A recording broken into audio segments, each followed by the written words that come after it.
There are 4 custom light modes for the Nintendo Switch AfterGlow controller. Sort of 5 if you count that you could turn the lights off. But you've got this first mode, which is like a low light mode. Then you have a solid color mode, a fade in and out mode, and then a multicolor mode.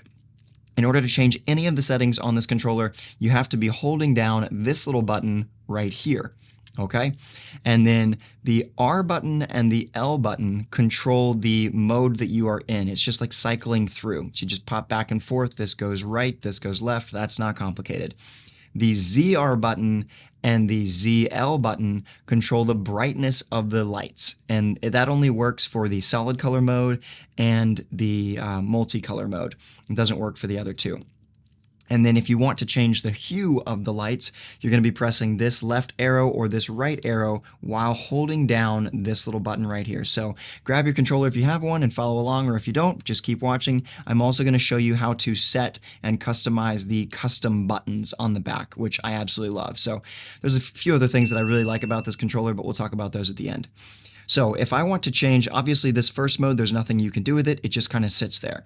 So if I want to change the mode, we're going to go one over, and now I am in the color mode. So if I press this button down and I press one of these 2 arrows, it will change the color of those lights.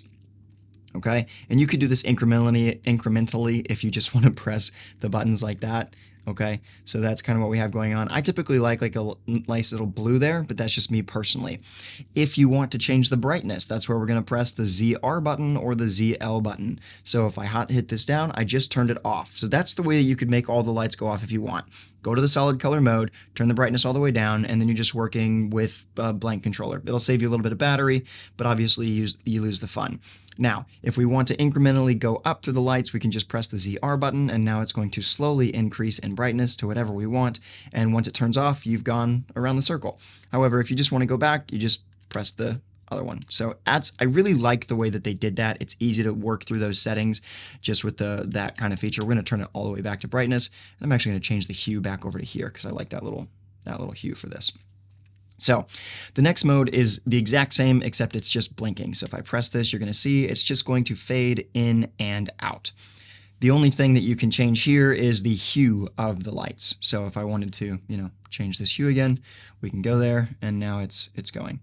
And this is much brighter for me than it is, I think, on camera, mainly because the camera is, I'm filming with really bright lights, but we can go ahead and go to like a yellow or an orange. That's pretty easy. The last mode is really straightforward. It's just a multicolor mode. The only thing you can change here is the brightness. So if I want to just drop this brightness way down, like if you're playing in like a really dark room, now the brightness is way down, but I tend to like it all the way up. And I basically just have it on this setting. One thing that's nice is if you have a bunch of these controllers, you can set the lights different for each one so you know which is which. However, I ended up putting just some tape on here, and I actually have another piece of tape that I took off for this video that goes on top, just because when I'm reaching to grab one of the controllers, I need to visually know, and they look the same. So that's just something to think about. Now, the last part of this video is dedicated to the custom buttons. This is really easy. You hold this button down, you press this button right here, or this one, the right or the left one, and these are clickable. Once you press that, then this is going to start blinking. So if I press this right here, you're going to see, and then I press this button right there, this is now going to be flashing. All right. Once you see that flashing, all you have to do is press any other button on the controller, and now this button will be mapped to that thing. So I'm playing Final Fantasy right now with my kids, and so I'm going to press this minus button, and that just lets me bring up the map by pressing that little button right there. I have this left button mapped to the L button, which is just double speed. So I can quickly, just click on those and go. If for some reason you keep hitting those buttons and you don't like it, one of my favorite features about this controller is you can literally just pop this, you can just pop that off. And now what you have is you could technically still hit those buttons. If you push right here, you can still push that clicker. But for the most part, you're not going to hit them. And now you just have a normal controller without any of that. So I've actually really liked that feature. Battery life on this has been insane. I charge my stuff regularly anyways, but I just don't have to worry about it. I've been really happy with that.